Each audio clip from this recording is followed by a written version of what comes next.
Would you like to have dinner with us?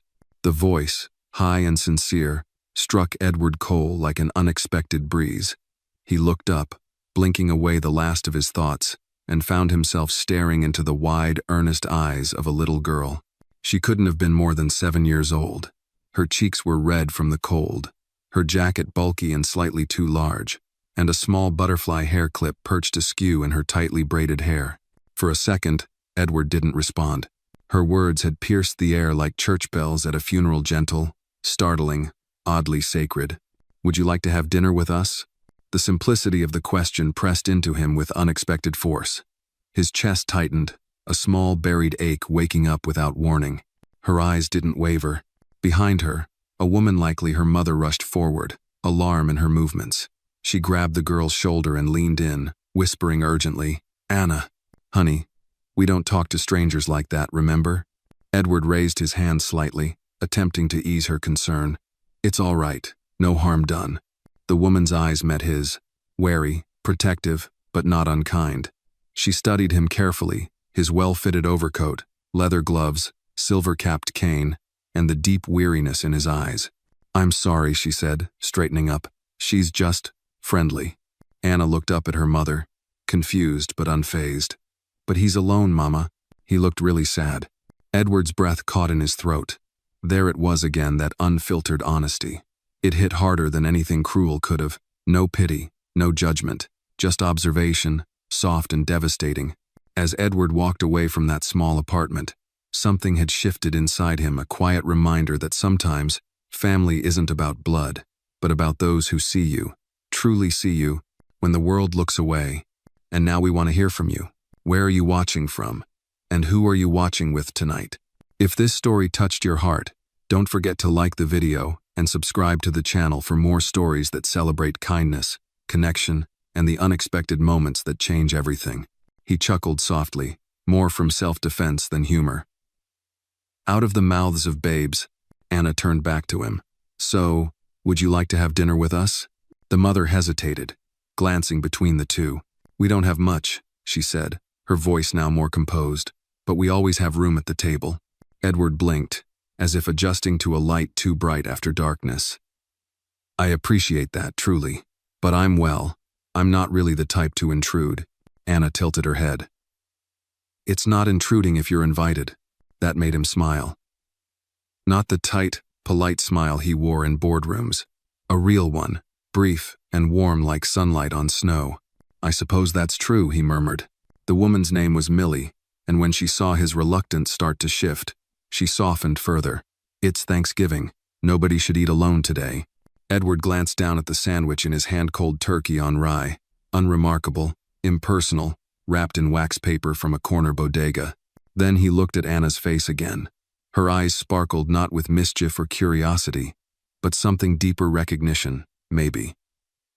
A kind of silent understanding only children and the deeply kind possess. He let out a sigh. "All right then, lead the way." Anna's grin lit up like a storefront in December. She reached for his hand, and he offered it instinctively, surprised at how small hers felt inside his glove. Millie blinked, a little surprised herself, but didn't stop them. They walked northward, through the narrowing sidewalks of Harlem, where the buildings leaned close and warm light spilled from windows like syrup from a jar. Edward hadn't set foot here in decades. It smelled of cinnamon and rain-damp brick, jazz riffs from an old radio, and life lived close to the heart. They reached a third-floor apartment in a worn building where the walls hummed with neighbors and time. Inside, the apartment was humble, maybe 600 square feet, but it pulsed with something far richer than square footage: care. A small table sat near the window, already set with mismatched plates, plastic cups, and cloth napkins carefully folded. A third chair had been added at an angle, as though fate had pulled it out just in time. Anna ran ahead. "That's yours," she said, pointing proudly. Edward stood still for a beat. It was all so unfamiliar. Not the room itself, but the welcome. Millie took his coat and laid it neatly on the couch. "Please, sit. We're just glad to have one more." He lowered himself into the chair, his cane resting against his knee. "Edward Cole," he said, offering his name at last. Millie's eyebrows lifted slightly, but she only nodded. "Millie, and that's Anna, Of course. She's my heart and my headache. The food arrived soon after roast turkey, a little dry but lovingly seasoned, mashed potatoes that still had lumps, and gravy served in a chipped teapot. It was the most unpolished meal he'd seen in years. And it was perfect, Grace was said by Millie. For food, for breath, for warmth, and for the strangers who turn out not to be strangers after all. Blah. Anna clapped once at the end and dug in with glee. Conversation drifted between bites. Edward mostly listened. Anna filled the room with stories about school, about how she once tried to give her peanut butter sandwich to a squirrel, and how she was pretty sure her teacher had a secret cat no one knew about. Millie asked Edward questions gently, without the usual stiffness people used with rich men. "Where's your family, Mr. Cole?" she asked at one point. Edward hesitated. "Gone," he replied, in different ways. She didn't pry. After dessert sweet potato pie in tiny slices, Anna handed him a paper turkey she had colored herself. "Here," she said. "You can put it on your fridge, so next year you won't forget us." "I don't think I could forget you even without this," he said. As he stood to leave, Millie gave him a small foil-wrapped cookie. "Something sweet, for when the night feels too quiet," she said. "Thank you, both of you." When he reached the sidewalk, the air had grown colder, but his coat felt warmer. He walked slowly, holding the picture in one hand, the cookie in the other. And for the first time in years, the bench he had left behind felt less like a place to be alone and more like a doorway to somewhere he might belong. The next morning, Edward stood in front of his kitchen window, holding the same sandwich he had refused to eat the day before. It sat on a porcelain plate now still untouched. The turkey had gone dry overnight, curling at the edges, but he couldn't bring himself to throw it away. It felt symbolic somehow, like an old invitation to a life that no longer suited him. The paper turkey Anna had given him lay propped against the salt shaker on the kitchen island. Bright crayons colored its feathers, uneven lines and bold strokes orange, red, and a particularly defiant purple. At the bottom, written in thick, wobbly letters, "Mr. Cole's turkey." He found himself smiling again, against his better judgment. The penthouse was quiet, as always. 36 floors above Manhattan, the city hummed below him, muffled by soundproof glass and luxury. Edward had once valued that silence. He had built a life of it structured, curated, undisturbed, but now, that silence felt hollow. He picked up the paper turkey and carried it to the living room. Placing it gently on the grand piano that no one played anymore, he stared at it like it might say something. The silence persisted. He turned to the bookshelf, running a finger along the spine's volumes of biographies, market reports, antique first editions. Nothing here had been touched in months, perhaps years. His hand stopped at a small, leather-bound album wedged between financial journals. He hesitated, then pulled it free. Inside, old photos told the story of another Edward Cole, a younger one. There was Margaret, laughing on the deck of their sailboat in Maine. Their daughter, Lila, covered in paint from a summer art class. Thanksgiving, 15 years ago, Margaret carving the turkey, while Lila made faces at the camera. Edward remembered that day. He had taken the call from Tokyo during dessert. He hadn't tasted the pie. He closed the album, slowly. There was a knock at the door. Not the urgent kind, nor the scheduled kind. 3 soft taps, uncertain. Edward rarely received unexpected visitors. His building had strict security, and his circle had grown so small, it barely cast a shadow. Curious and slightly guarded, he walked to the door and opened it. There stood a young man, late 20s, maybe. Brown coat, frayed backpack, and a delivery bag in hand. "Mr. Cole?" the man asked. "Yes? I was told to bring this to you." From apartment 3C, in Harlem, Edward took the package. It was wrapped in foil, tied with a piece of red yarn. He recognized Millie's hand. There was a note tucked under the string. "Thought you might want seconds, Millie." He thanked the man and returned inside. The scent hit him immediately when he opened the wrapping. Greens, turkey, something smoky and rich. Beneath it, tucked in a smaller wrap, was a slice of cornbread and a tiny foil packet labeled hot sauce, used sparingly. Edward chuckled. He sat at the breakfast nook, this time not alone, not quite. The paper turkey leaned against his water glass. He unfolded the napkin and began to eat. Each bite was a strange kind of comfort. It wasn't about the food, though it was good, it was about the thought. Someone had cooked extra, wrapped it with care, sent it across the city just for him. Halfway through, he paused. An idea came tentative at first, but persistent. He got up, walked to his office, and opened his laptop. His assistant hadn't heard from him since last week. She would be surprised.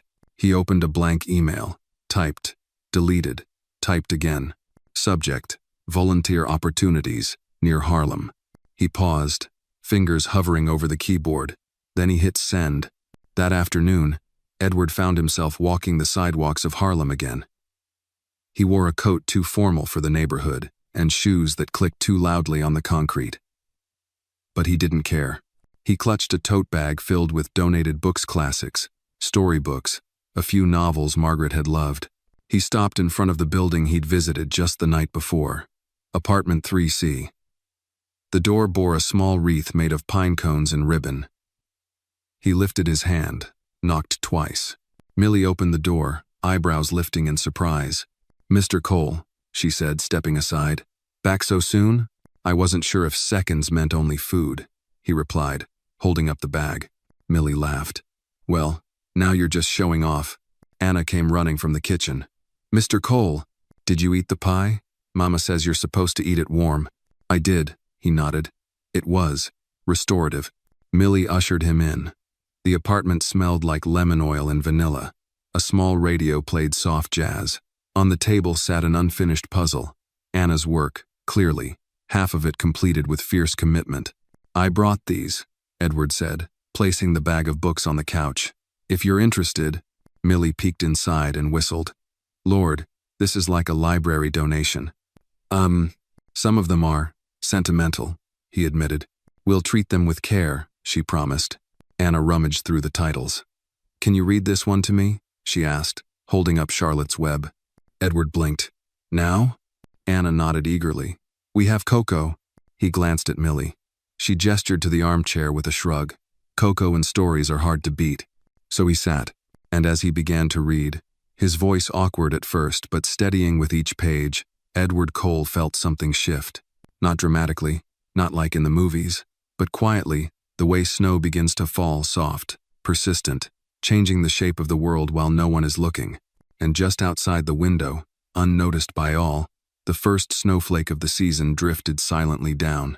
The next morning, Edward awoke before the sun. A habit born from years of early meetings and jet lag, now sustained by age and silence. But this morning felt different. There was a hum beneath the quiet, like the city itself had shifted an inch while he slept. He sat at the edge of his bed, running a hand over his jaw. The room was dim, the early winter light slow to rise. Across the room, the paper turkey Anna had given him still sat proudly on his piano. It had survived the night without curling or falling, as if determined to stay where it had been planted. In the kitchen, the coffee brewed with a comforting hiss. He poured himself a mug and looked out the tall window. Down below, the city was waking slowly, reluctantly. A mother dragged two sleepy kids across a crosswalk. A man huddled beneath layers of sweaters pushed a cart piled with plastic bags. A runner darted through the snow-dusted sidewalk, her breath ghosting in the air behind her. Edward took a sip. The warmth filled his chest, but it couldn't compete with the one that had settled there the night before. He checked his email. His assistant had replied 2 suggestions for volunteer opportunities, both within walking distance from Millie's apartment. One was a food pantry. The other, a reading program for kids at a local public school. He clicked on the second one and read more. They needed volunteers for Friday mornings, someone to help read stories, organize books, or just sit with children who needed adult attention. Edward leaned back in his chair, staring at the ceiling. He had once chaired investment committees across 5 continents, advised presidents, built fortunes from dust. Now he was considering story time at a school library. He couldn't help but smile.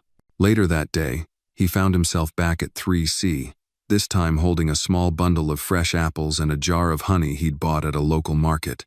He wasn't sure why, he just remembered Millie had mentioned she used to bake before arthritis made dough difficult.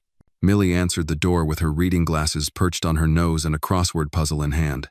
"Apples?" she asked, arching a brow. And honey, Edward said. Thought it might inspire a pie. She laughed, then stepped aside. You bring groceries now. Next thing I know, you'll be planting tomatoes on the fire escape. Anna came racing from the back room. She carried a shoebox in her arms. Mr. Cole, I made a house for your turkey. He looked down and saw that she had cut windows and a front door into the box. Crayons had turned the outside into a rainbow of shaky patterns and stick figure families. It even has a bed, she said proudly, opening the lid to show a folded paper towel and a Lego man. Edward bent down and looked inside. A palace fit for royalty. Or for someone lonely, she added, matter-of-factly. Millie looked up sharply, but Edward just smiled. I think he's found good company now. They spent the afternoon assembling a jigsaw puzzle Millie had found under the sofa, an old Norman Rockwell painting that had lost 3 edge pieces over the years. Edward never much cared for puzzles, but he found it strangely soothing here, with Anna leaning against him, her tiny hands flying faster than his could follow. At one point, Millie rose with effort and disappeared into the kitchen.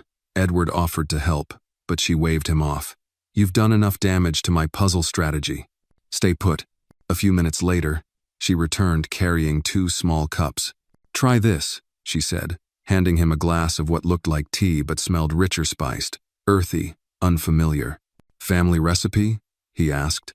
Almost, she said. From my neighbor downstairs. Calls it healing tea. Works better if you don't ask what's in it. He took a cautious sip. The warmth spread down his throat, into his chest, like memory. Millie sat across from him. So, Edward, she said, what brings a man like you to a bench in Central Park alone on Thanksgiving? He didn't answer immediately. Anna had gone back to her paper turkey, adjusting its tiny furniture. He watched her, thinking. My wife passed away 5 years ago, he said finally. Cancer, the kind that doesn't wait for a fight. Millie nodded softly. I'm sorry. My daughter and I, we don't speak anymore. Family's hard, she said. We had a falling out. Over money. Over decisions I made when grief clouded my judgment. I pushed too hard, tried to control too much. That sounds familiar, Millie said. I did the same with my son. Pushed him out of the house and into the world too fast. Thought I was doing right by him. We haven't spoken in 3 years. Edward looked at her with surprise. I didn't expect that. We all got shadows, she said, sipping her tea. It's just some of us know how to sit with them. Anna, as if sensing the weight in the air, suddenly looked up. Mama says people are like soup. Edward blinked. Soup? Yeah. Anna nodded. Some need more time on the stove. Some just need a little salt. And some just need someone to sit with them while they simmer. Millie chuckled, wiping her eyes. Lord, this girl. Edward smiled too, but there was an ache behind it. He reached for his coat. I should go, he said. Thank you for today, for yesterday, for all of it. Millie walked him to the door. You're always welcome here, Edward. You don't need an invitation. Outside, the city was darker than before. Clouds had gathered overhead, pressing down on the skyline. But Edward didn't feel the weight of it. He walked home with the box of leftover tea in hand, the image of the paper turkey palace still vivid in his mind. He hadn't felt like this in years, grounded, real, known. That night, he stood in his kitchen again. Same cup, same window, but this time, the sandwich was gone. And in its place was a story beginning to unfold, like warm bread rising slowly in an oven someone thought had long gone cold. The following Friday morning arrived gray and damp, with low-hanging clouds and a breeze that threatened snow but couldn't quite commit. Edward Cole stood at the entrance of PS 194, the public elementary school nestled between 2 laundromats and a corner deli in Harlem. He wore a charcoal coat and carried a small box of gently used books under one arm. Inside, the hallway smelled of crayon wax, cleaning products, and the vague sweetness of cafeteria syrup. The noise of children echoed in burst squeaky shoes on tile, laughter, the shrill ring of a bell that signaled the end of homeroom. Edward had filled out the forms for school volunteers 3 days earlier. He'd expected a wait. Background checks. Bureaucracy. Instead, Miss Herrera, The school coordinator had said, "If you're breathing and kind, we need you." He now stood awkwardly by the office desk, watching a wall of artwork turkeys made from traced hands, all different colors. One of them had Anna C. written in purple marker in the corner. He smiled without realizing it. "Mr. Cole," a voice called. He turned to see Miss Herrera, a sharp-eyed woman in her 50s, with a voice that could command silence across a playground. She wore a holiday pin on her sweater, two mittens holding a heart. "Glad you came," she said, extending her hand. "I've got a group that needs reading partners. They don't sit still well, but they love a good story." Edward nodded. "I think I can manage that." She led him down the hallway to a small classroom with floor cushions, a beanbag chair, and shelves of dog-eared books.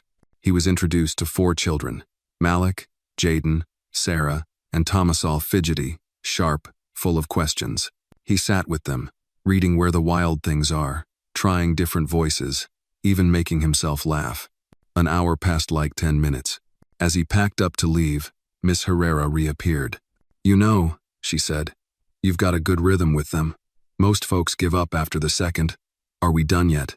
"I've been in meetings worse than that," Edward said dryly. She chuckled. "Come back any time, and if you know any retired folks with patience and a lap, we'll take them too." He left with a lighter step than he'd had in years. Back in Millie's apartment that afternoon, the place was filled with the comforting scent of baked apples. The oven hummed, and a tin sat cooling on the windowsill. Millie had followed through with the pie. Arthritis be damned. Edward entered carrying a new jigsaw puzzle and a bouquet of chrysanthemums. "I brought reinforcements," he said. Millie eyed the flowers with raised brows. "You planning to charm your way into pie?" "It was my backup plan," he replied, but the usual laughter didn't follow. Millie seemed distracted. She wiped her hands on her apron and glanced toward the back room. Edward noticed immediately. "Is everything all right?" Millie hesitated, then sighed. "Anna's been quiet today. Came home from school with no shoes." Edward blinked. "No shoes?" "She gave them away," Millie said, arms crossed now, "to a boy in her class. Said his were falling apart, and he had holes in his socks." She walked home in her socks. Edward's face twitched. He tried to picture her, stubbornly padding through the city cold-footed, heart bigger than her sense. "That sounds like her." Millie nodded, but her tone turned stern. "It's kind and it's foolish. We can't afford to keep replacing things. I'm trying to teach her boundaries. She's 7, not a savior." Edward stepped into the living room, spotting Anna curled on the couch, drawing. She looked up, smiled faintly, and returned to her paper. "Hey, Mr. Cole." "Hi, Anna," he said, sitting beside her. "You made any new rooms for the turkey's house?" "No," she mumbled. "He's on vacation." He didn't press her. A pause hung between them until she asked, "Do you think I was wrong to give away my shoes?" Edward considered. "I think it was brave." She looked at him, eyes searching. "Mama's mad." "Oh." "She's not mad. She's scared. Adults get scared when they can't fix things." Anna bit her lip. "I thought if I gave them, God would give me more." Edward smiled sadly. "Sometimes he does, and sometimes he sends someone else to do it." That evening, he called a friend from his corporate days, a man now running a children's foundation uptown. "I need a favor," Edward said. "Shoes, quietly, and not just one pair." The next morning, a plain cardboard box arrived at 3C. Inside were 6 pairs of brand new sneakers, all sizes labeled, all tags removed. Millie found it on their doormat and called Edward immediately. "Did you do this?" He didn't lie. "Let's call it a delayed Thanksgiving," Millie chuckled. "You're a terrible liar, Edward Cole." But her voice was softer now, grateful. Later that weekend, Edward joined them for supper again. Anna was back to herself, talkative, expressive, dancing to Motown while helping set the table. She wore new shoes, bright white with pink stripes. Millie cut slices of pie and poured tea. "She thinks they came from an angel," she whispered. Edward raised an eyebrow. "Angels wear Italian leather?" Millie laughed, and it filled the room. They ate, they talked, they lingered. After the dishes were done and Anna had gone to bed, Millie turned to Edward. "Why are you really here?" she asked. "You've got money, comfort, privacy. Why sit at a cracked table with an old woman and a child? He didn't answer at first. Then he leaned back, eyes on the dim light flickering above them. Because I'm tired of being in rooms where nobody truly sees me. Millie nodded slowly. Well, you're seen here. And in the quiet that followed, Edward Cole realized that sometimes the richest places weren't built of marble and glass but of ordinary love, passed in foil-wrapped pies and donated shoes, places where even a paper turkey had a place to call home. Edward Cole sat alone in his study, the city skyline stretching beyond the glass behind him. The night had settled into its familiar hush, with only the occasional hum of distant traffic below. A fire flickered quietly in the hearth, a luxury he'd rarely used before. Now, he found it calming, like a steady companion that didn't demand anything in return. The paper turkey still stood upright on the piano, next to the puzzle box he never got around to opening.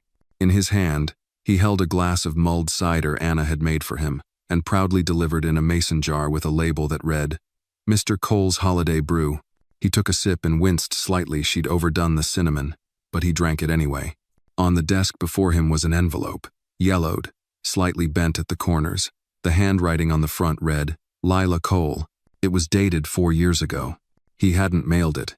He'd written dozens of letters to his daughter over the years after Margaret's funeral, after their falling out, after birthdays and Christmases. Some he typed, some scribbled on hotel stationery, but none of them had ever made it past the edge of his desk. He picked up a pen. This time, the words came differently. Not formal, not careful, just honest. Dear Lila, I met a little girl named Anna. She reminded me of you. Once. Of how you used to give your toys away without asking, even when we told you not to. I remember getting angry. I called it reckless generosity. You said it was just kindness. I think you were right. I miss you. I don't know how to say it in a way that undoes what I've broken, but I'm still here. If you ever want to find me, I'll be at a small table in Harlem, sitting across from a girl who believes everyone deserves pie. He stopped. His hand trembled slightly as he folded the letter and placed it into a fresh envelope. This time, he wrote the address. Not maybe later, not next week. He set it beside his keys.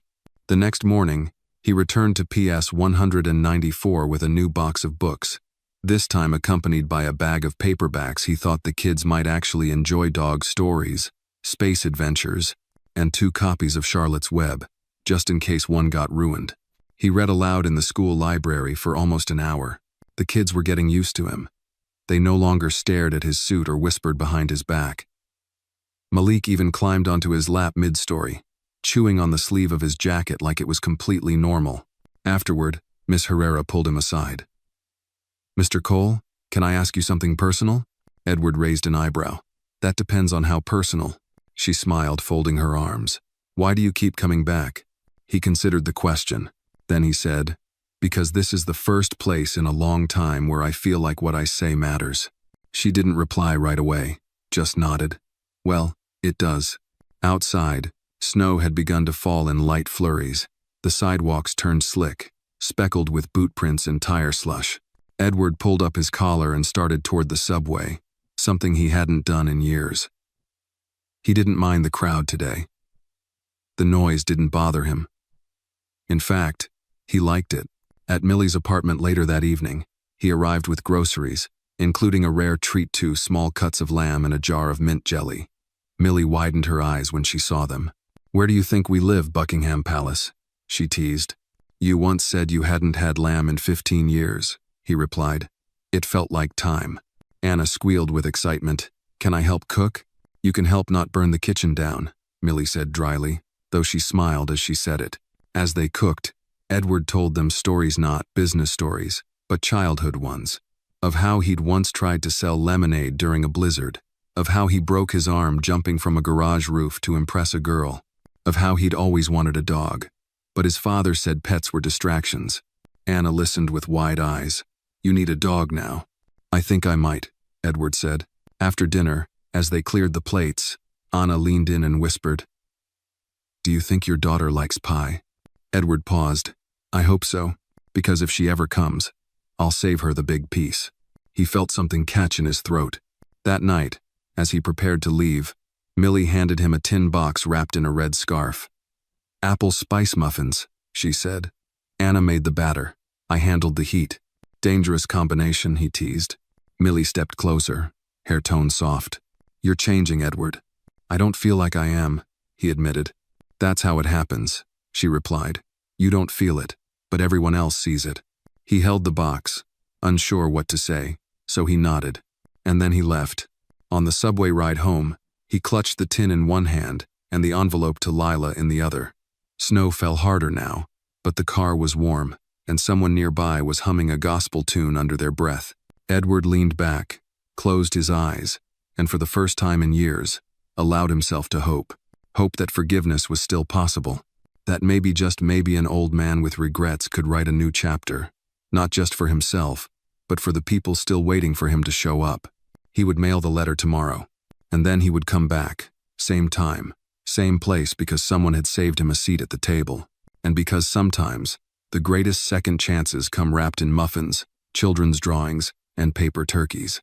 The snow had thickened overnight, wrapping the city in a muffled stillness, like a heavy quilt thrown over a restless sleeper. Edward Cole stepped out of his building, carefully navigating the slick marble steps. The envelope addressed to Lila was in the inner pocket of his coat, closer to his heart than anything had been in a long time. He had debated for 2 days whether to send it. The words were raw, vulnerable, unlike anything he had ever given his daughter before. And yet, as the cold brushed his face and the street came to life around him, the decision felt simple now. It was time. He walked 2 blocks to the corner post office. The line was short, just an older woman mailing a package wrapped in brown paper and a man sending something overnight, speaking too loudly into his phone. When it was Edward's turn, he stepped up to the window, handed the envelope to the clerk, and paid the postage without saying much. No ceremony, no long pause, just a final breath as the envelope slipped from his hand into the bin behind the counter. It was out of his control now, and somehow that felt right. That afternoon, he arrived at Millie's apartment carrying a new puzzle, this one, a winter scene of ice skaters and snow-covered trees. Anna opened the door, wearing a fuzzy pink sweater and a pair of sparkly socks. "You're late," she said, hands on her hips. "I brought 1,000 pieces of forgiveness," Edward replied, holding up the box. She snatched it from him with delight and ran to the table. Millie stood in the kitchen, wiping her hands on a dish towel. "She's been asking about you all morning," she said with a smirk. "I'll take that as a compliment." They settled in as snowflakes drifted down outside the window. Edward took his usual spot on the couch while Anna dumped the puzzle pieces with gleeful chaos. Millie brought out mugs of peppermint tea and joined them, her eyes softer these days, her shoulders a little less guarded. As they worked, Anna suddenly paused. "Did you ever have a treehouse, Mr. Cole?" Edward smiled. "Once. My grandfather built it. It leaned to one side, and the ladder was a death trap." "What did you do in it?" "Read comic books, pretended I was a pirate, hid from my little brother." Anna sighed dreamily. "I want a treehouse." "In Harlem?" Millie asked, chuckling. "You'd be better off building one in the coat closet." "I could decorate it," Anna said, "with lights and a secret code." Edward looked at her, an idea forming in the back of his mind. "Every treehouse needs a name," he said. Anna's eyes sparkled. "I'd call it the Kindness Club. No mean people allowed. Entry requires hot cocoa and one good deed." Millie laughed. "I'd never pass the cocoa requirement." That night, after supper, as Anna washed up and Millie folded laundry, Edward stood at the window watching the snow thicken on the fire escape. Across the street, holiday lights blinked from a deli window. A car played faint jazz from its open window, muted by the falling snow. "I mailed the letter," he said softly. Millie turned from the laundry basket. "To your daughter?" He nodded. "Yesterday." Millie didn't speak right away. Then she walked over, placed a hand gently on his arm. "You did the hardest part. The rest is waiting. I'm not sure what to expect." "Don't expect. Just be ready." Edward looked at her, grateful for the quiet strength in her voice. Later that evening, before he left, Anna presented him with a small envelope. "This is for your daughter," she said. He opened it to find a hand-drawn picture of 2 stick figures holding hands under a tree. Above them, in bright purple crayon, she had written, "Please be nice again. He's better now." He swallowed hard. "Thank you, Anna." She grinned. I'm the club president. It's what we do. The following morning, Edward sat in his kitchen, sipping coffee and listening to an old jazz vinyl on the record player Margaret had bought him decades ago. Snow dusted the corners of his window, and the smell of pine drifted faintly from the wreath Anna had made and insisted he hang on his front door. His phone buzzed. It was an email from Lila. Subject: your letter. He stared at it for a moment. His hand trembled slightly as he opened it. Dad, I read your letter. Twice. I wasn't sure what to say. I'm still not. But you wrote. And that means something. I've waited for a long time to hear you say those words. Maybe we can start with coffee. I'm in town for the holidays. You can bring the turkey drawing if you want. Lila. Edward stared at the screen, his eyes stinging. The snow continued to fall outside, soft and persistent, like forgiveness easing its way in without fanfare. He looked around the apartment at the paper turkey, the pie tin on the counter, the half-finished puzzle. He wasn't alone anymore. He typed a reply. Coffee sounds perfect. I'll bring cocoa to Anna's requirement. And he hit send. Then he reached for his coat. He had a story to share, muffins to bring, and maybe for the first time in a long while, a life to rebuild. One piece at a time, like a puzzle, like a letter, like a home made from kindness. The scent of roasted hazelnuts filled the corner cafe where Edward sat, nervously fingering the sleeve of his wool coat. It was a small place on Amsterdam Avenue, quiet, just the way he remembered it. The same yellow walls, the same hand-painted specials board, and the same old man behind the counter who still wore a Mets cap even in December. Edward had arrived early, far too early. He didn't want to risk being late, not for this. On the table before him sat 2 mugs, one black coffee, one hot cocoa with whipped cream and a dusting of cinnamon. Anna's suggestion. Bring both, she had said with authority, just in case she needs the sweet one. Now he waited. His eyes flicked to the door every few seconds. Outside, the street bustled with people wrapped in scarves and boots, snow flurries swirling like wind-blown glitter. He hadn't seen Lila in over 5 years, not since the funeral, not since the silence. The bell above the cafe door jingled. Edward looked up and there she was. Lila, older, yes, a little more tired around the eyes, but still his daughter. Her hair was pulled into a loose bun, and she wore a coat that once belonged to Margaret. She paused just inside the doorway, her eyes scanning the room until they landed on him. For a moment, neither moved. Then she walked over, slow but steady, and sat down across from him. Edward tried to find his voice. I didn't know if you'd come. She glanced at the cocoa, then back at him. I almost didn't. He nodded. I understand. She picked up the mug. But someone sent me a picture. 2 stick figures, 1 tree, a note that said, please be nice again. Edward exhaled. Anna, I figured. Lila sipped the cocoa and smiled. She has your stubborn charm. And Mom's crayons. They sat for a moment, letting the warmth of the drinks fill the silence. I'm sorry, Edward said finally. The words landed between them, solid and fragile all at once. Lila didn't speak immediately. She looked out the window. You said that in your letter, but saying it in person, that's different. He nodded. I meant both. She placed the mug down gently. You were so distant, Dad, even when you were right there. I thought I was doing what was best, providing, building security. You were building walls. That hit him hard, but he didn't flinch. You're right. Lila reached into her bag and pulled out a small photograph. She slid it across the table. It was a picture of her and Margaret taken in the garden years ago. Lila was maybe 10. Margaret was laughing, sunlight in her hair, holding a tray of cookies. She always believed you'd come around, Lila said quietly. She said grief makes people go silent. But that love makes them speak again. Edward stared at the photo, his throat tightening. I met someone, Lila said suddenly. Her name is Carla.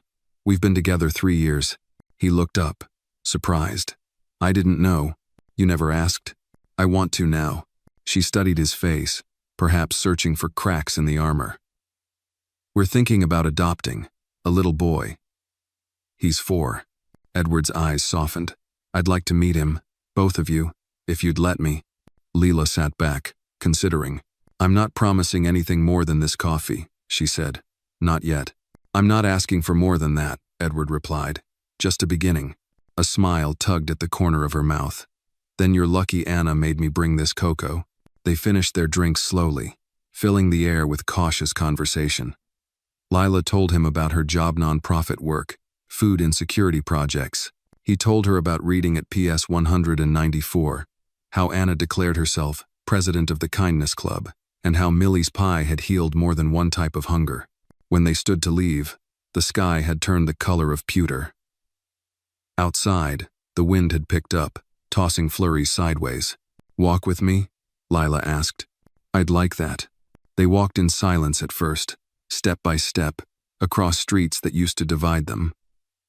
At a corner, they stopped. I don't know what kind of relationship we'll have, Dad, Lila said. But this was a good start. It's more than I hoped for. She squeezed his arm gently. All right, let's see where it goes. Then she disappeared into the crowd, a swirl of gray wool and purpose. Edward stood on the corner a while longer, watching her go, heart full in a way he couldn't name. Back at Millie's apartment, Anna was waiting with an open notebook and a pencil tucked behind her ear. Did she like the cocoa? She asked before he could even close the door. She did. Did she smile? Yes. Did she hug you? Edward smiled. Not yet, but she might one day. Anna scribbled something in her notebook. Good. That means you passed the first meeting. Millie came out of the kitchen holding 2 mugs. Meeting who now? The Kindness Club, Anna said proudly. Mr. Cole's an honorary member now, maybe even vice president. Edward took the mug. That's quite the promotion. Millie gave him a knowing smile. Sounds like it was a good day. It was, he said. More than good. That night, as snow blanketed the city once again, Edward Cole sat beside a puzzle, a pie, and a paper turkey, and felt something he hadn't in a long, long time. Have felt home.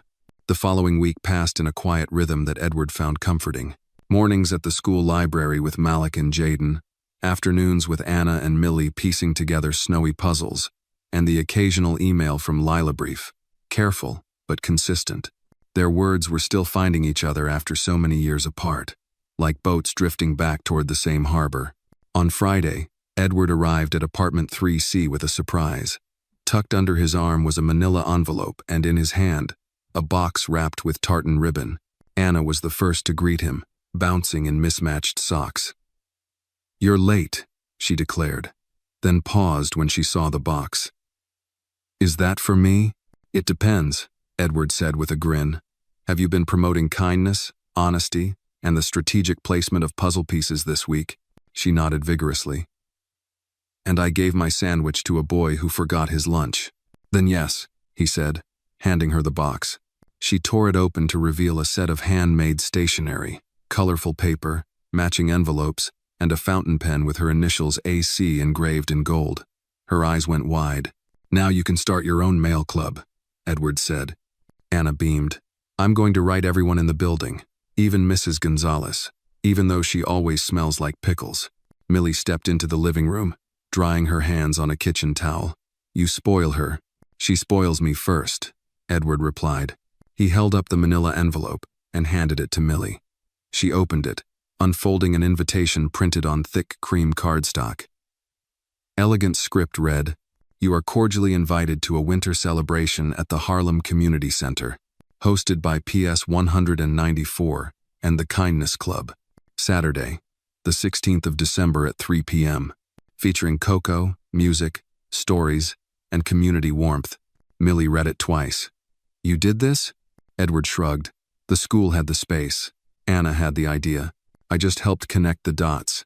Millie looked up, eyes misty. You want the neighborhood to come? I want people to feel seen, even just for a day. Anna jumped in. There'll be dancing too. I'm going to sing a song with Malik, and we'll decorate with paper snowflakes and hang kindness quotes all around. Millie chuckled. God help us if there's glitter involved. There will be, Anna confirmed, grinning like it was a promise and a warning. They spent the next few days preparing. Edward helped Anna cut snowflakes and string lights. He spoke to Miss Herrera at the school, who mobilized staff and students. Even local businesses donated. Pies from the corner bakery, chairs from the barber shop, and one elderly musician who promised to play saxophone as long as someone brought him tea. Edward offered to cover expenses anonymously, but word spread quickly. People began stopping him on the street, a nod, a thank you, a handshake from strangers who now recognized his face. The day of the event arrived crisp and blue, with sunlight glinting off snowy rooftops. Inside the community center, the warmth of bodies and cocoa made the air buzz. Children chased each other between chairs. Volunteers passed out scarves and donated gloves. Edward stood near the door, greeting each guest with a handshake or a smile. Anna wore a red velvet dress and held court near the microphone, organizing performers and darting between tables like a tiny mayor. Millie, elegant in a navy cardigan and silver earrings, watched proudly from a corner chair. Edward looked around the room, dozens of neighbors from different walks of life, all gathered by something as simple as kindness. Then, just past the refreshment table, he saw her. Lila. She was standing by a table, holding a small boy's hand. The boy, 4, maybe 5, had wide brown eyes and a mop of curly hair. He looked up at Edward, then at Anna, who had just begun to sing a slightly off-key version of Let It Snow. Edward crossed the room slowly. When Lila saw him, she smiled, shy, soft, warmer than he remembered. "This is Elias," she said, gesturing to the boy. "He likes cookies, dancing, and climbing furniture he's not supposed to." Edward knelt to the boy's level. "Hello, Elias. I'm Edward." The boy studied him, then nodded solemnly. "You smell like cinnamon." Edward laughed. "That's the cocoa. Your mom liked it too." Elias grinned and pulled Lila toward the cookie table. Edward rose. "You came." "I said I would. I didn't think you'd bring him. I figured it was time." They stood together, watching Anna finish her song with a dramatic bow. The applause echoed through the hall, followed by the clinking of cocoa mugs and the chatter of community. "I'm proud of you," Lila said. "Not just for this, but for trying, for not disappearing." I had help," Edward replied, glancing toward Millie and Anna. Lila followed his gaze. "They gave you something you never let yourself have before." "What's that?" "Permission to be loved." He didn't answer. He couldn't, not with the lump in his throat and the fire in his chest. As the event drew to a close, and families bundled into coats and laughter, Edward stood in the center of the room. Anna ran up to him, cheeks flushed. "You were right," she said. "About what?" "If you invite people, they come." He knelt down. "That's the power of kindness." She nodded, then handed him a small piece of paper. On it, scrawled in purple ink, were the words, "Everyone belongs somewhere, even if they forget it for a while." He tucked it into his coat pocket. That night, Edward walked home slower than usual, hand in hand with Anna, with Millie beside them and Lila just ahead. The snow had started again, and for the first time in years, it didn't feel cold. It felt like a blessing. The days after the winter celebration passed with a quiet kind of joy that settled like fresh snow over everything. Harlem, blanketed and cold, moved more slowly now.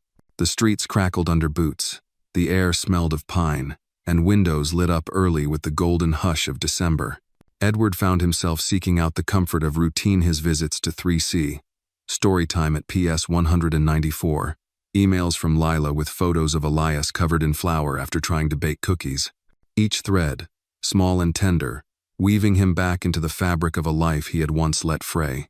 One morning, after a particularly noisy session with Anna and her new sticker collection, Edward stepped onto Millie's fire escape to catch his breath. The metal steps creaked beneath his weight, and the air bit at his face. But he didn't mind. From here, he could see across the block's now covered rooftops, steam rising from vents, the distant glimmer of holiday lights in windows. He could also see the tiny patch of space between Millie's potted basil, long since wilted, and a broken plastic chair. It sparked something. Later that evening, he brought up the idea over tea and banana bread. "A garden?" Millie asked, raising an eyebrow. "In winter?" "Not just plants," Edward said. "A space, a place to build something. For Anna, for Elias, for anyone who needs to know something can grow even in the cold." Millie folded her arms, unconvinced. "You ever built anything that wasn't on a spreadsheet?" "No," he admitted, "but I've got YouTube and 2 good hands, and I know how to follow instructions." Anna, overhearing from the hallway, gasped, "Can we put in bird feeders and fairy lights?" "And kindness rocks," Edward added. "Messages painted on stones. We'll leave them for people to find." Millie rolled her eyes. "You two are going to get us evicted." But she didn't say no. The next week, the plan took shape. Edward called in a favor from an old client who owned a hardware store in Brooklyn. He and Anna spent a Saturday afternoon hauling up wooden crates, bags of potting soil, string lights, a second-hand trellis, and more gardening gloves than anyone would ever need in winter. By Sunday, they had cleared the fire escape landing and arranged 3 crates with soil and pine sprigs. Anna labeled each crate with names: Hope, Home, and Forgive. Edward carefully screwed in hooks for hanging pots and added 2 chairs with weatherproof cushions. He installed a motion sensor light overhead, dim but warm. Fairy lights zigzagged along the railing. They worked in layers, Anna painting kindness messages on stones. "You matter. Look up. The world is better with you," while Edward positioned planters and wrapped lights. The cold stung their fingers, but neither wanted to stop. Millie eventually joined them, her cane tapping on the metal stairs. She brought blankets and 2 thermoses of hot cider. "Well, it ain't Versailles," she said, settling into a chair, "but it's got character." "It's perfect," Anna whispered. "Can we have meetings here?" "The Kindness Club has a new headquarters," Edward declared. They sat together as the sky turned the color of steel. Lights from nearby windows flickered on. Somewhere, a saxophone played faintly through a cracked window. Steam curled from Millie's cider cup, and Anna nestled into a blanket beside Edward.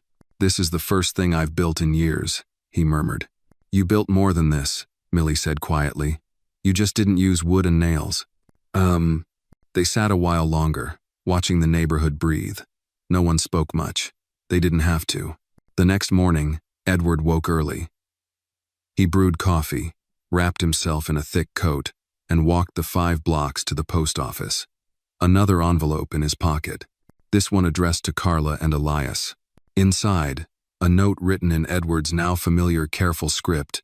"Dear Carla, thank you for loving my daughter, and for raising a boy who lights up the room with just a smile. I would like to meet you properly someday. Until then, please know that you and Elias have a place in my heart. I've learned the most valuable things come when you stop thinking you're too late." With warmth, Edward, he dropped it into the mailbox and watched it disappear through the slot. It felt like another brick laid in the bridge he was building, one conversation, one letter, one moment at a time. That afternoon, he met Anna at the school gates. She ran toward him, arms wide, breath puffing like a dragon in the cold. "You're early," she squealed. "I couldn't wait," he said. They walked together, hand in hand. Anna chattering about music class, her teacher's new haircut, and her theory that cats had secret languages. Edward nodded, listened, laughed when appropriate. She made the world lighter without even trying. Back at 3C, Millie had set out fresh cookies and was on the phone with someone. Edward didn't catch who, but she waved him in and pointed toward the kitchen. He stepped onto the fire escape, now glowing in the early dusk. A few new kindness rocks had joined the bunch, and Anna had added a paper flag that read, "Everyone belongs here." Edward stood for a moment, breathing in the icy air, and then his phone buzzed. A photo had arrived from Lila. It was Elias, wearing a paper crown and grinning with a cookie in each hand. Behind him was a sign that read, "Kindness is cool." Beneath the photo, Lila had typed, "We read your letter. He wants to visit the garden soon."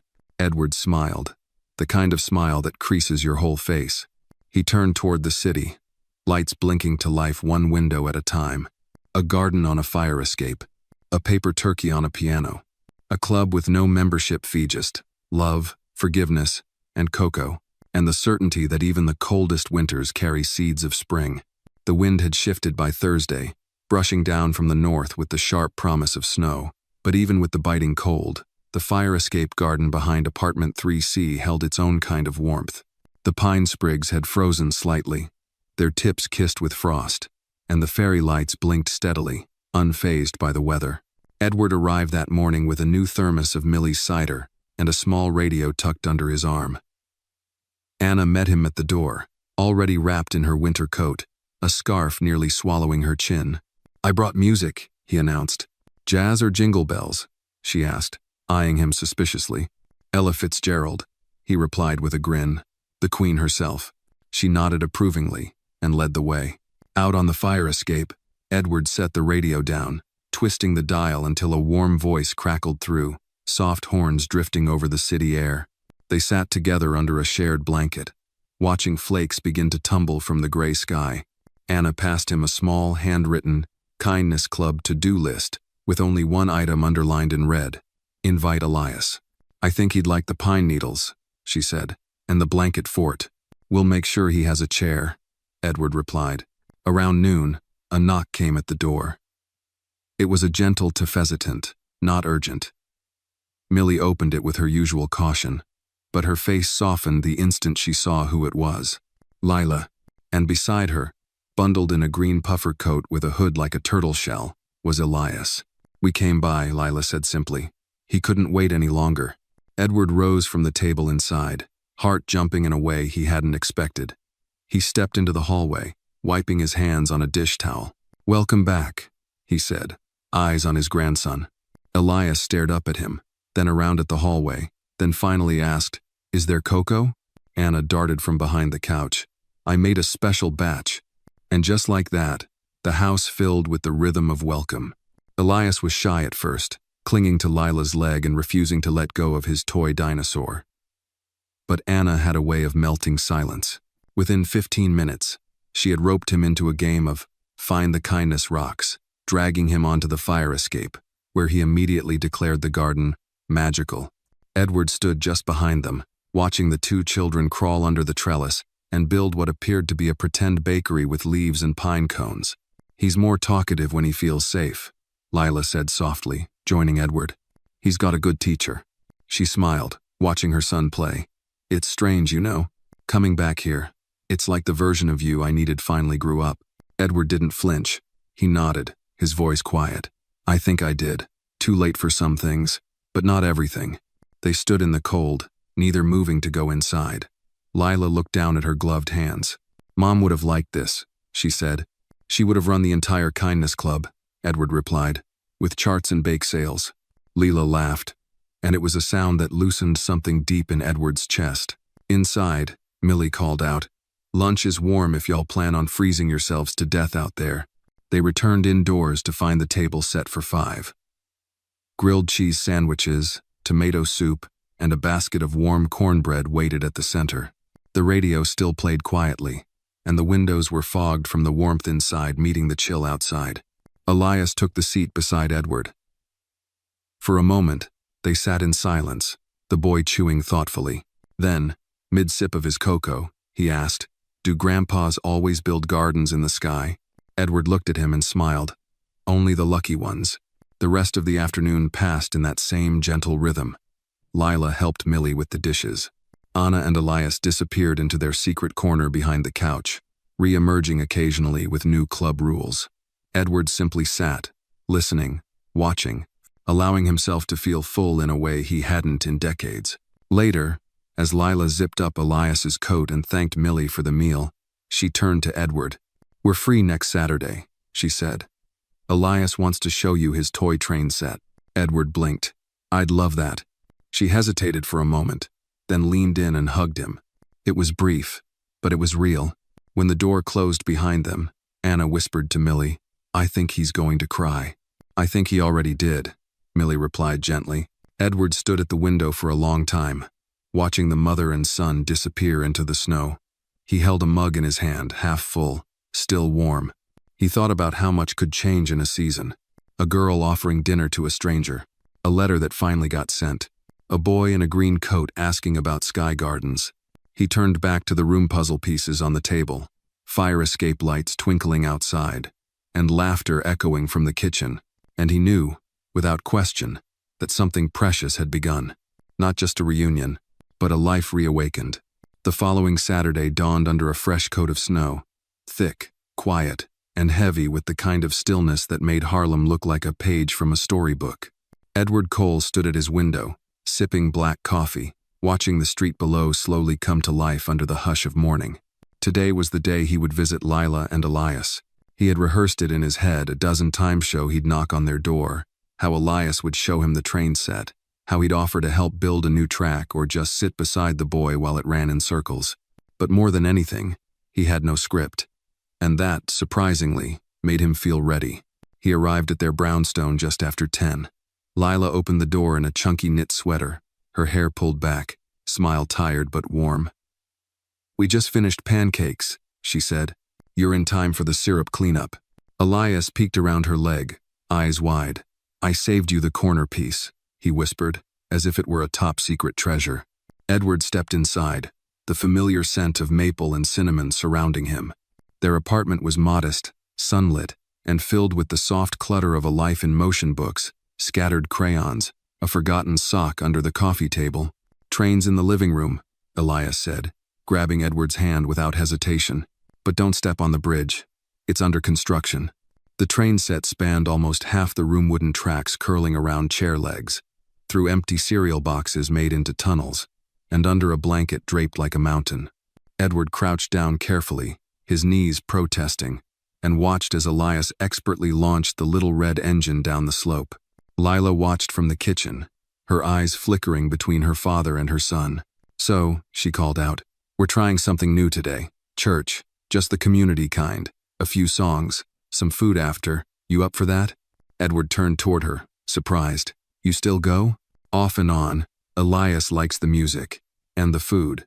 "I'd like to come," he said. She gave a small nod. "Then let's bundle up."